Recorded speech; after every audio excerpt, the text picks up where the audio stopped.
Aloha. I'm mindful of time and really appreciate you all joining us here for what is the 7th of the Hawaii Women in Business Seminar Series. Thank you so much for being here. My name is Annette Lynch. I'm a program manager with Maui Economic Development Board, and it's my joy to take you through a little bit of housekeeping as we prepare for today's webinar.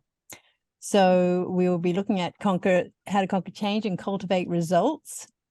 And please be sure that you're muted throughout this presentation until we ask you to call. There will be a chance with Q&A to either unmute yourself and ask the question, or you can raise your hand. There's actually the physical way using the Zoom.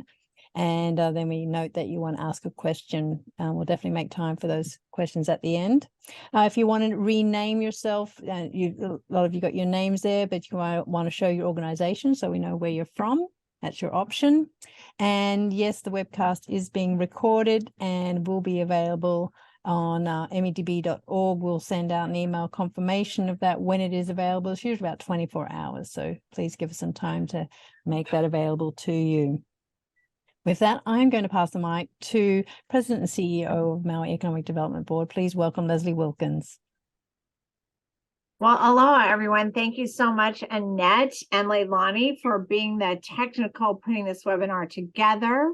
We're delighted to present this to you in celebration of Women's History Month. We stand on the shoulders of so many women who have pioneered before us to open up business and economic opportunities for women. So you are the next generation of those women business leaders, and we're excited to bring to you today an incredible women's business leader. And so I get to introduce her in just a bit. So MEDB is a partner with the SBA. We have an SBA Navigator grant, which is designed to help women business owners reach your full potential with coaching, training, helping you become certified. And we are doing that with our partner, WeBec West. Dr. Pamela Williamson is on. She leads WeBec West. And so we're excited to continue to bring you services. We know the pandemic was extraordinarily disruptive for women in the workplace. It was not gender neutral, but we do know that one perhaps side benefit, if you can say that, is that women are opening their businesses at the fastest rate yet in history, pulling those EIN numbers. So we are here to help you reach your economic potential. All right, next slide will show you who we have in the audience along with you. Business status is really mixed. We have a lot of startups, but we have almost an equal number of mature businesses joining us. And then the structure, for most part, it's sole proprietor and an LLC. And that's one of the things we can do in coaching is help you realize what kind of business structure is best for you. So next slide. Very fun statistic with today's, as Annette said, this is in a series. So we've had several, and this is the first time that ag, forestry, fishing, and hunting has been one of the largest sectors in the business type that our attendees are in. I think a lot of that could be for value-added products, et cetera, and making ag-related projects that women are very strong in. A lot of Hawaii businesses are there. So next slide is the introduction. We really want to say mahalo to Angela Garmon, who's joining us today, all the way from Nashville. She's actually at a WeBec Women Business Enterprise Council National Conference. So we are happy she's carving out that time, like 5 hours ahead of us. Yes, 5 hours ahead of us. So thanks for being here. She is the founder and CEO of ARG Coaching and Consulting Group, which is strategic change management. And boy, is that timely. I don't think in history we've seen such a need for strategic change management in the business community. So thank you so much for sharing your mana'o and your experiences. She's recognized as top 100 women to know across America and published in the Know magazine in 2022. And she's one of the 19 top leaders who are making a real difference. And she's also been president of and speaker at NAWBO, the National Association of Women Business Owners. On that, Angela, I'm going to turn it over to you, and thank you for joining us. And thank you, Webeck, for making the referral. Well, hello, everyone. Thank you so much for that introduction, Leslie. I definitely appreciate it. So, ladies, women business owners are generally at a disadvantage out of the gate. So, according to research, women business owners tend to lack access to capital, resources, and decision makers to scale and grow their businesses. And if you begin to break that down by ethnicity and region, then those disparity gaps begin to grow. So, how are you positioning your business in the marketplace to have a competitive advantage? As Leslie shared, my name is Angela Garmon, founder and CEO for ARG Coaching and Consulting Group. And yes, we are a strategic change management consulting firm, and we are heavily focused on that human dynamic side of change. So really helping leaders manage and navigate through change so they don't have to be alone. I won't read off my background, but that is my background for you. My history is in Six Sigma. So I spent a lot of time in Six Sigma, which is really rolling out projects for larger organizations. And what I found is that more often than not, leaders did not have the tools that they needed to navigate through change. And so when I had the opportunity to launch and start my own business, I created a change management consulting firm. So leaders did not have to feel alone when they are growing and scaling out their businesses. So I love this quote by Paulo Coelho. It says, "You drown not because you fall into the river, but by staying submerged in it." And so when you think about your journey and where you are today, if you currently feel like you're drowning, then I hope that by the end of our time together, that you find that solid foundation to stand upon. And if you are already in a great place, then I just hope that you are equipped with an additional tool to help you move your business forward. So when we're children, we are taught like all of our values, our beliefs. And so that really kind of shows up in our adult life. So anytime that we have some situation, especially like turbulent seasons of change, sometimes that childhood or that inner childhood voice will actually surface. And so today I kind of want to touch on that I wanted to start right here, because really that is the foundation oftentimes of our subconscious mind that is coming to play. And I say that because when we are going through seasons of change can leave us feeling extremely unsteady. We can feel like we're spiraling or a little bit off track. And as we are growing and developing out our business, sometimes that inner child comes to play. And so we have to begin to address some of the concerns that might be on repeat in your mind that might have you spiraling out of control. And so by the end of our time together, I really want you to feel strong, empowered, and focused as you put your strategic plan into place. So I wanted to ask you guys, do you like puzzles or mysteries?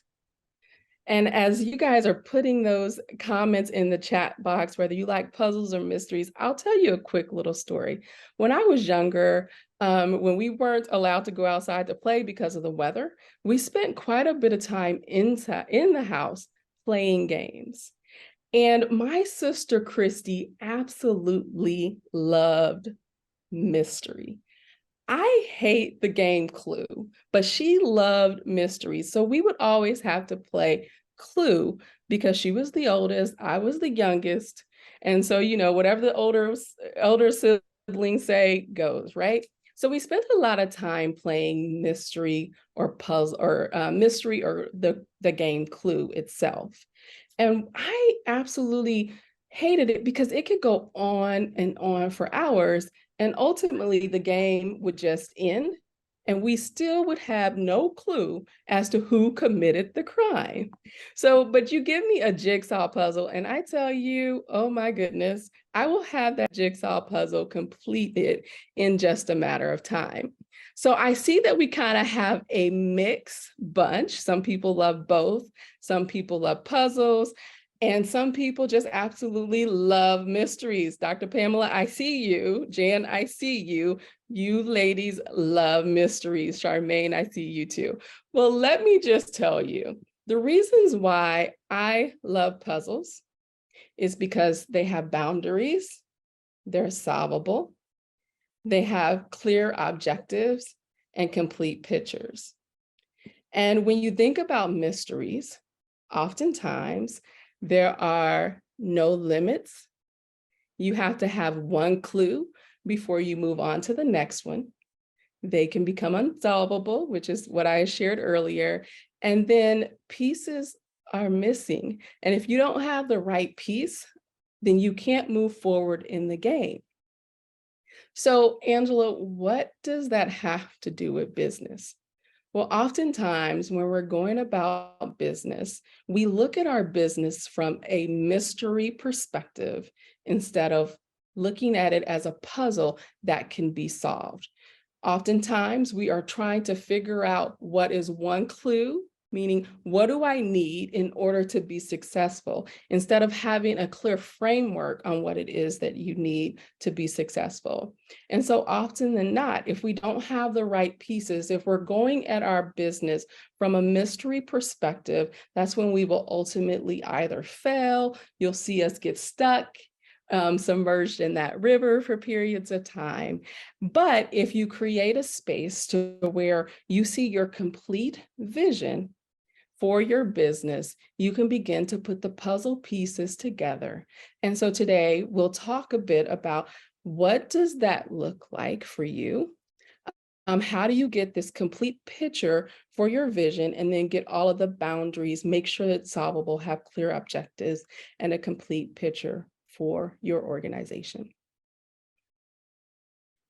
So when you are thinking about playing games, would you rather play with someone that you know, play against someone that you know, or play against someone that you don't know?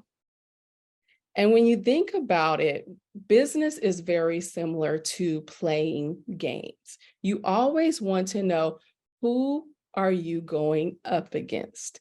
Who are your competitors? Because when you know who your competitors are, you can successfully position yourself against your competitors.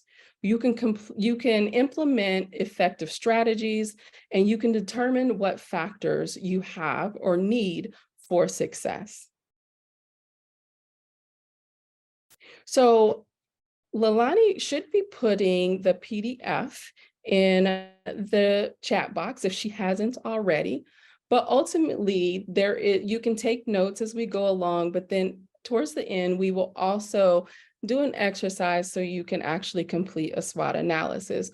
But what we're going to go over today is really, what is a SWOT analysis? We're going to have you explore how your strengths drive your competitive advantage, discuss how your weaknesses can leave you vulnerable, identify both opportunities and threats in the marketplace, and then learn how to leverage them all again to complete or to create a plan of action. And if you guys have any questions, feel free to drop those questions in the chat. And then at the end, we will definitely get all of those questions answered for you. So what is a SWOT analysis? So SWOT analysis is really just another business tool that you can add to your toolkit. So it will help you with goal clarification and execution, and it will help you stay within the boundaries of your vision. So I want to pause right here just to tell you a quick story about me. So 2 years after starting my business, I had also completed my master's program. And I remember the date because it was April 23rd, and I had just completed this successful event through NABO. I had made it home. It was a great day. I had submitted my final paper for my master's program. And as I was relaxing for the evening, I had just took a deep breath and I said, ah. And when I did that, I felt the eeriest sensation that I had ever felt in my entire life. And the next day I woke up, I called the doctor to get into the doctor because I thought I had felt a lump. Well, fast forward a month later, I was diagnosed with invasive ductal carcinoma, which is an aggressive form of breast cancer. So this is in 2018, right after 2 years after starting my business. When I thought things were about to take off, my life had shifted and it took a complete turn. And why am I telling you that? Because it took me stepping back out of my situation to really determine where I was as a business leader and how I was going to move forward.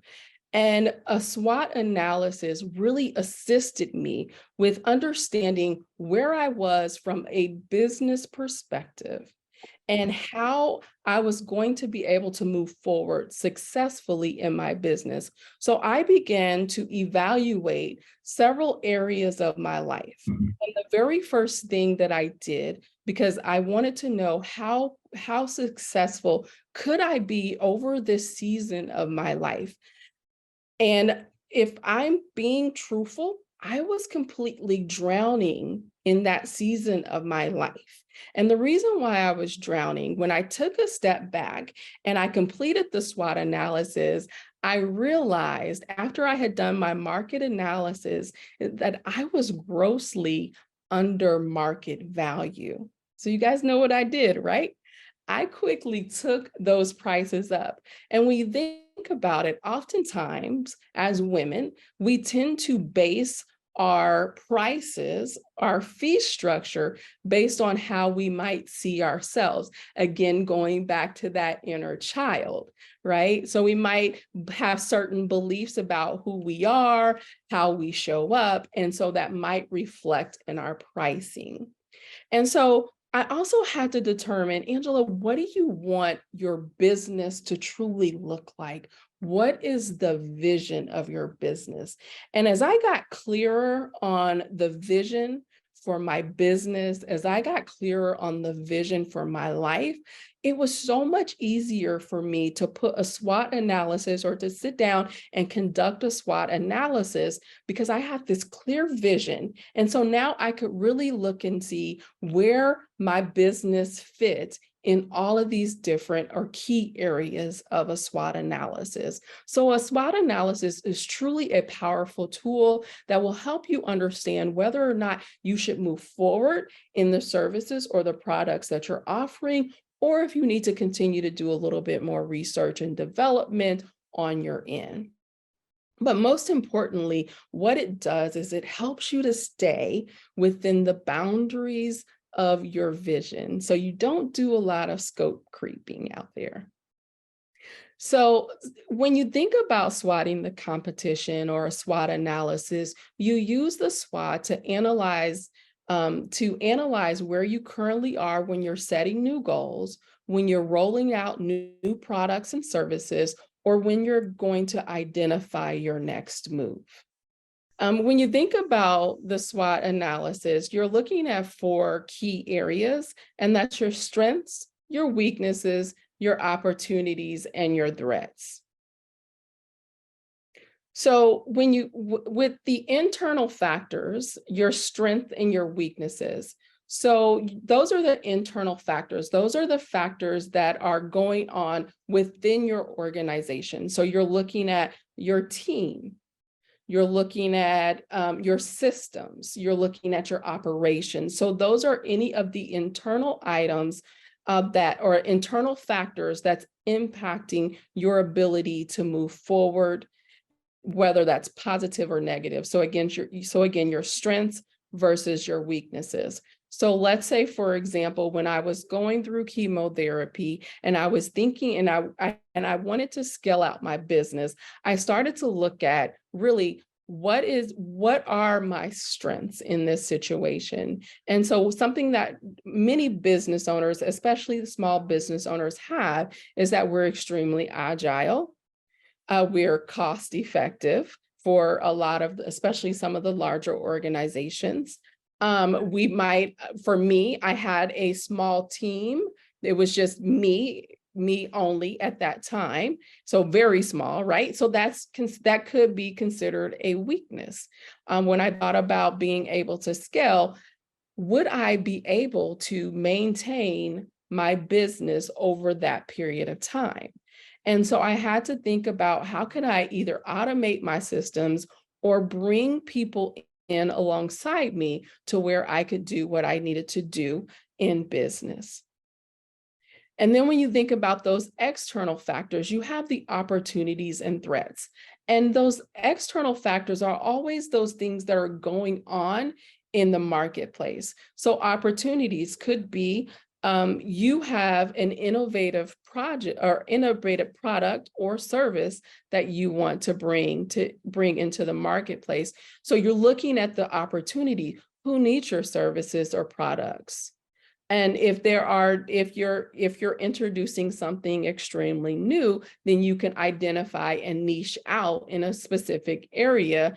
And so those are the different opportunities that you want to begin to identify. When you think about the threats, you're then looking at what threatens you from an external perspective. So meaning, are there new entrants? Are your competitors a bit more advanced than you? Are they more innovative? What are they doing that could ultimately impact you, impact your business or your share in the marketplace? So I want to pause here for a second to give you guys an opportunity to really think about your own businesses for a second. We're going to put you into breakouts. Annette, I believe Annette is going to do that. And so we have about 5 to 7 minutes where you guys can go into breakouts and really explore your own SWOT analysis. And instead of focusing on the internal factors, I would love for you guys to focus on the external factors. So when you think about the marketplace, meaning when you think about your products or services that you can offer in the marketplace, what opportunities exist for you in the marketplace? And then when you think about the marketplace as well, what threats could potentially impact you from going to market?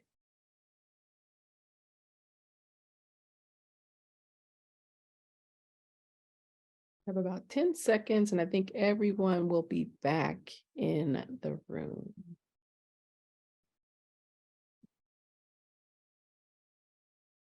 Awesome.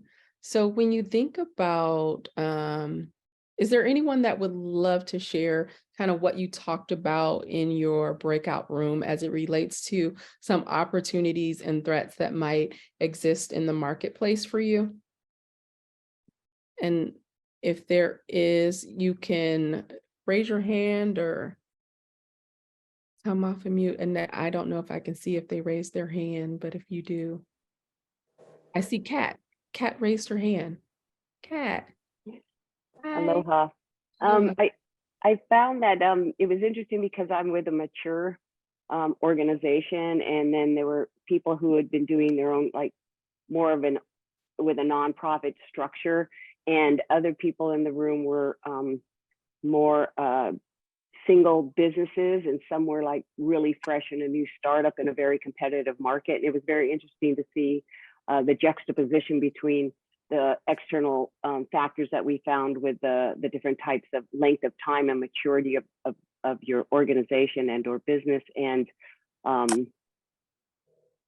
you know, it was just interesting as a group to have that discussion. Mm-hmm. Thank you. Were there any aha moments that came, or maybe even commonalities that might have even existed in the room?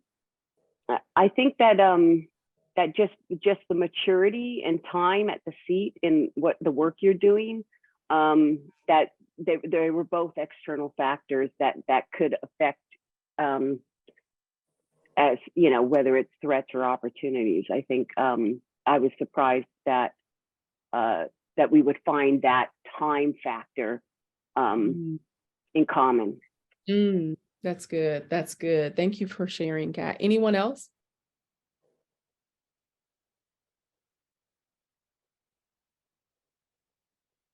I just want nothing in chat. Okay, awesome. So when you think about the opportunities and threats, and the reason why I wanted to start there is because so often it's easy for us to get caught up in just our weaknesses, and not necessarily think about the opportunities and threats in the marketplace. We get so consumed by what's going on internally that we forget to look up and look out and see what's going on externally and how can we begin to capitalize off of those areas.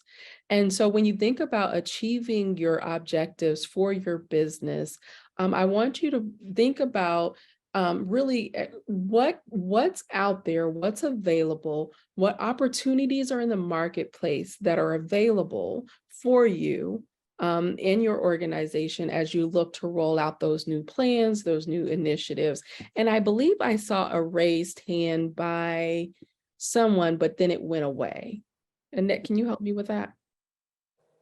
Yeah, I saw Brandy with a hand up. Brandy, did you want to unmute yourself, or was it an error? Yeah, no, I just wanted to add on that, like, the opportunities that I'm finding out more and more is just the different type of certifications that we can all get, which is amazing. And like, if you're gonna do contracts later, and it doesn't have to be construction, this can be anybody in the federal government, state, county, whatever.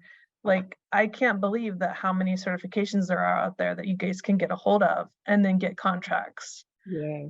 Even for the small guys. So that's been kind of eye-opening opportunity wise, which has been helping me with the whole threat thing of just competition in general is a threat, you know. Brandy, I could not have written that better myself.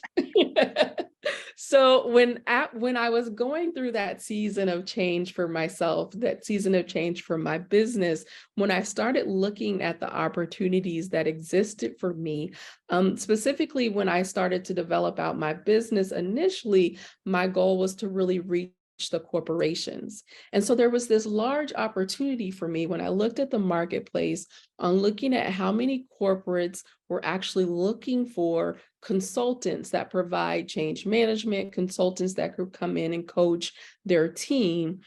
And the way that I was able to do so was to position my business from a certification perspective. And so I have the whole alphabet soup, SBE, DBE, ACDBE, and I recently got my 8A, but the one that has really worked so well for me is my WBE, my WEBEC certification. Thank you, Dr. Pamela. But it really positions your business, to Randy's point, it really positions your business differently in the marketplace, and it helps to eliminate some of those threats or other competitors in the marketplace, especially when businesses are looking to do diverse spins. And so that was one of the areas that I had identified when I was going through that season of change. How can I reposition myself differently and make myself more attractive to corporations? And I want to talk a little bit about threats and the competitors, because when you find out who your competitors are, they can almost become collaborative partners. But it's knowing and understanding who your competitors are, how you might possibly align. Do you have a certification that you might be able to leverage and position yourself differently to become a collaborative partner with another small business, so that you guys can go after those larger contracts. And as I began to develop out my business, and as I began to position myself a little bit differently, I also started talking to my quote unquote competitors to figure out how we could begin to partner and become more collaborative partners.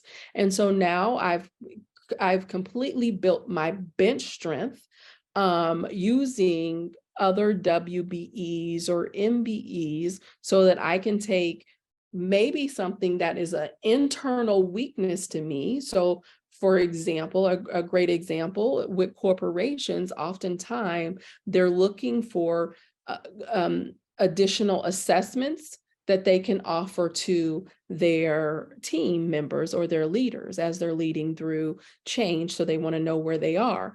And so I don't have a lot of those assessment or tools like DISC or Myers-Briggs, but there's another WBE that I partner with to build that person into my contracts so that we can get those larger long-term contracts. And now something that used to be a weakness is now an internal strength.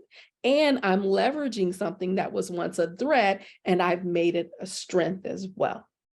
And so when you think about, when you do the complete picture, when you look at your strengths, when you look at your weaknesses, opportunities, and threats, how can you now take those, take something that might be perceived as a weakness or a threat and turn it into a strength, or capitalize off of those strengths, those strengths, and those threats. So when you think about a SWOT analysis, the SWOT analysis is really just the framework. Your vision is your overall picture, but it gives you the framework to where you can begin to look at it. I equate it back to a puzzle. Typically, I have a little puzzle box in front of me, but when you're looking at that box, you can see the complete picture. And now you begin to use that SWOT analysis to identify what pieces are missing in your framework and how you can begin to put those pieces together so that you have goals that become clear and that become solvable. A SWOT analysis will help you prep for your opportunities and potential barriers. They serve as a pulse check for you, for your organization.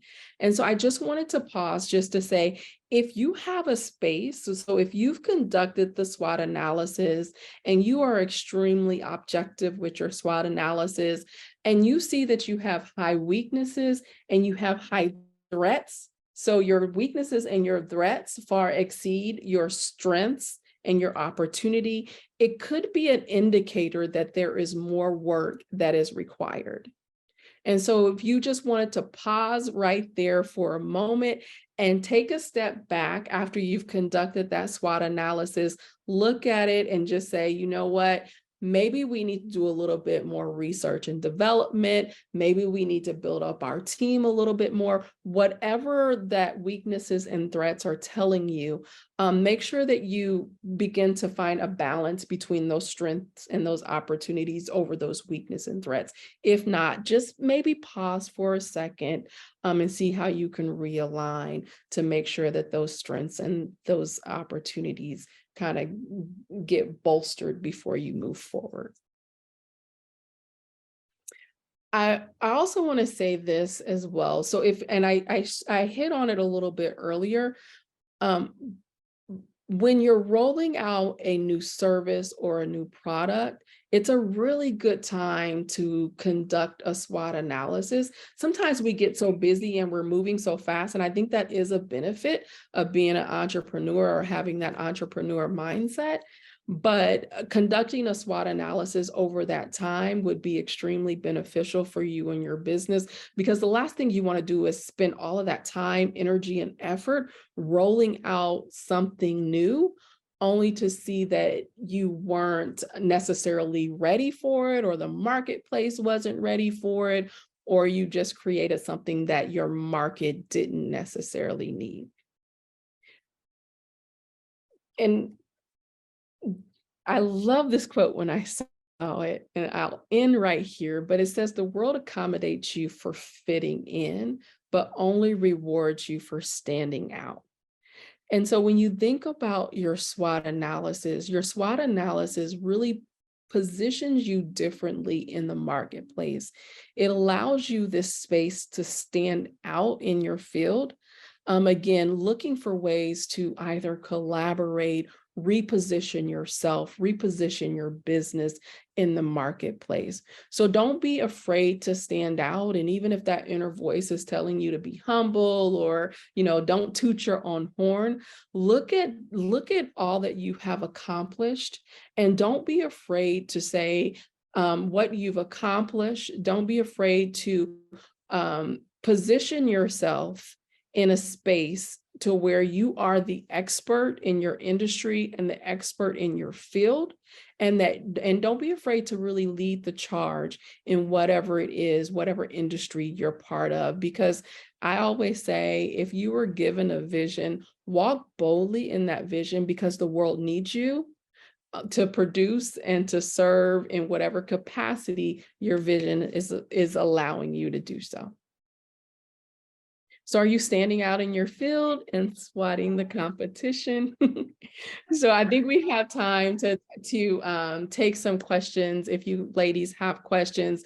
But based on our conversation today, I always end with this, because I want you to think about what you will start doing based on this conversation, what you will stop doing, and what you will change as a result of today's workshop, so that you can take action on how you want to move forward. And I love that, Angela. Thank you so much. Even, writing those down, so it becomes really clear that that people do take action on that. Sorry, you've got an extra slide to speak to. Nope, this is, No. I just put my contact information. Okay, just in case. Perfect. Yeah, so let's open the questions. If you want to put up your hand and unmute yourself, or pop it in the chat. I sort of a question, as we talk about the strengths and weaknesses, and heard initially I sort of think, you had a weakness, okay, let's improve that weakness. But then someone posed it as like, well, why don't you just focus on your strengths and make your strengths so strong that dominates? So do you have insight to how someone deals with that conundrum? Oh my goodness, that is such a great question. And I've heard that whole phrase too. Don't focus on your weaknesses, just focus on your strengths. And the truth is, if we're rolling out something, so for example, if I do change management consulting, right? And so if I am going into the market and I am pursuing a corporate contract, and I don't have the bench strength or the employees, because that is a weakness, right? I don't have a large amount of employees that could really fulfill this contract, but I'm saying, hey, I'm good at what I do. I have all of these strengths, and I just overlook that weakness, then I'm potentially setting myself up for failure. So when you take a balanced approach and you're truly looking at your strengths and you're really outlining those weaknesses are just going to identify deficits that will allow you to, again, going back to my illustration, how can you find collaborative partners to build your bench strength, or to come alongside you and to support you when you're pulling stronger or pulling larger contracts.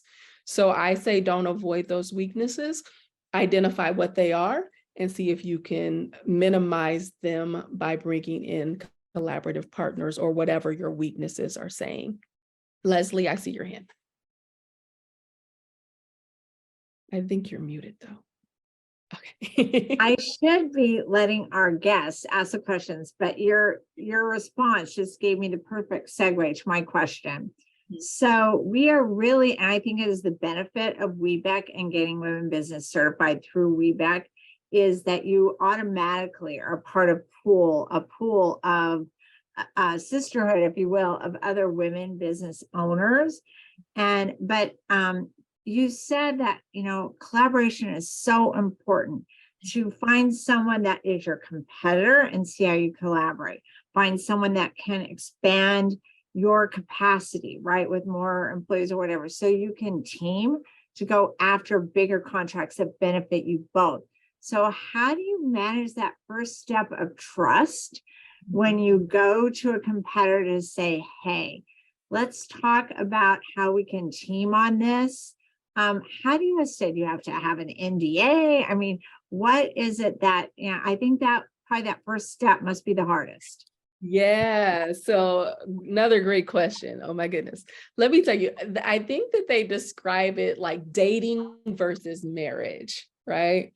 And so we have a vast network just being part of WeBank or even MEDB, right? So you have these large networks, and over time you begin to see people's values that really truly align with you.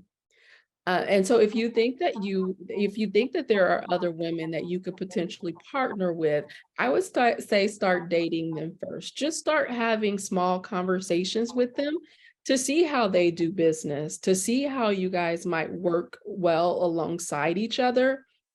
Do a smaller contract, maybe support each other through a smaller contract first. And then there's other ways that you could solidify if you wanted to technically get married, which could be a joint venture, right? But if not, then just bring them along in a 1099 capacity. And then that way you have the ability to control how you guys work and work together or team together. Any other thoughts? Any other questions? Okay, so I feel like I'm getting a personal coaching session because I keep asking the questions. Thanks, Angela. I think Is there someone else? Manjul just came off of, I hope I can. Manjul, aloha. Hi, Manjul Leslie. and I go way back. I So know, nice to see you. But I was just saying, I like the certification, what somebody mentioned about different certifications. I think that might be a good business for someone. If they had all the certifications and gave the advantage and disadvantage to connect with your businesses and how they fit in. Yeah. I mean, it's another business that could be started. It truly is. Thank you, Manjul. Yeah, Yes. and Manjul, that's what WeBank with the Women Business Enterprise Council does. They do that in their coaching of you to let you know all those certifications that your business may be available for, and Very good. MEDB Great. in partnership coach you through that process, because it is a little arduous and tedious. We're not going to kid you. It's a lot of paperwork. So I know. Took a lot of licenses and I never used them. I've got the insurance, the stockbroker's license. I didn't use them. So I'm just saying one has to see what one can use better ways. Yeah. And, and I think, and you bring up a very good point, Manjul. Just because you get the certification doesn't mean you're going to get the work. And it's really a tool that you can leverage to position yourself differently in the marketplace. And so as you're deciding on what certifications to get, make sure that you're thinking about it strategically. How is this really going to align my overall vision with my business to help me get the business that I want? And so one certification might be a little bit better than the other certification. If you're going after corporate contracts or you're going after government contracts. So you want to think about all of those before you put your time, energy, and effort into it. I've also found that you have to decide how big a business you want, whether you want to make it big or you want to keep it, because in my mind, I wanted to keep it just small. I mean, I didn't want a big business because I didn't want the business to guide me. I wanted to guide the business myself. So it's a question of what you want, I think. It is. That's true. That is so true. And you think about just opportunities in general. When you think about opportunities in the marketplace, it doesn't just have to be like what already exists, but it could be what can I also present to the marketplace that is so innovative and unique that will help either my clients do something new and different. And one way that you can do that too is if you're talking to other business owners across industries, you might actually see some type of alignment or something that is a need in the industry that maybe hasn't been brought to market yet. So don't be afraid to talk to other people across different industries and just see what they're doing, and see how that could potentially impact the industry that you're in as well. I We're think this is running, excellent. sorry, go on. And I enjoyed it thoroughly. I missed it, I'm sorry. I said I enjoyed all the conversations a lot today, so that was great. Awesome, thank you. Annette, you're on. Okay, it just keeps clicking back and forth. Sorry, I just wanted to add one last question before we sort of wrap up with some final information. How often should somebody do a SWOT analysis? Just when they go through some change, or do you recommend anything? I recommend a SWOT analysis at least once a year. And then when you're also doing your SWOT analysis, what services or products are you introducing into the market? I was taught this equation. So 60-20-20. So when you're doing your strategic planning, 60% of what you do will actually stick. You'll actually transition into the new year more than likely. So those are the nuts and bolts of your operation. So 60% of that is actually working for you. So you'll continue to do it. 20%, so some of your services will not transfer. They're just not doing anything for you. And then the other 20% is, what are you introducing new into the market? And so when you are looking at your annual, or you're doing your strategic planning annually, I would definitely recommend conducting a SWOT analysis just to see if the marketplace has changed. Has it grown? Has it shrunk? Are there new opportunities out there? Your business, has it grown so much exponentially? Do you have the right systems in place? Do you have the right people in place? Do you need to do more? And so that SWOT analysis will allow you to look at all of that information. So at the very least, do it annual, Annette. But if you are rolling out a new service or product, as shared earlier, then my suggestion would be for you to conduct it when you're rolling out something new to the marketplace. And I did, on the handout, there is in the corner, there's a little small icon that says SWOT analysis. You can click on that SWOT analysis and it'll take you to an article that I wrote. And so it gives you a lot of great questions that you can actually look at as you're going through a SWOT analysis. I didn't go into all of that. We didn't have enough time. And then I think she just dropped the link in the comments as well. But feel free to look at that article. Feel free to reach out to me if you have any questions. Be more than happy to answer any of those for you. Fabulous resources and a wonderful presentation, very engaging, lots of conversation there. Thank you so much, Angela. And what I'm popping up now on the screen is the option Manjul said, how great to have some help getting certification, and that's what WeBack does. And so does MEDB collaborates with WeBack to help facilitate that whole process. So you can email us with info@hightechmaui.com. We'll also be asking you for feedback. I'll pop that link up shortly, and we'll put that also in the chat to give us some feedback on this presentation and the series, so we can continue to grow. What do you want to hear from this series? And also, do you want to join the cohort so that you can get that facilitation, that assistance to getting the certifications, which a few have already talked about the benefits of that to growing your business. So we have that. And we'll be sharing these resources. Don't worry about taking note of that now, in a follow-up email along with the links that Angela provided, to make sure that you have that information.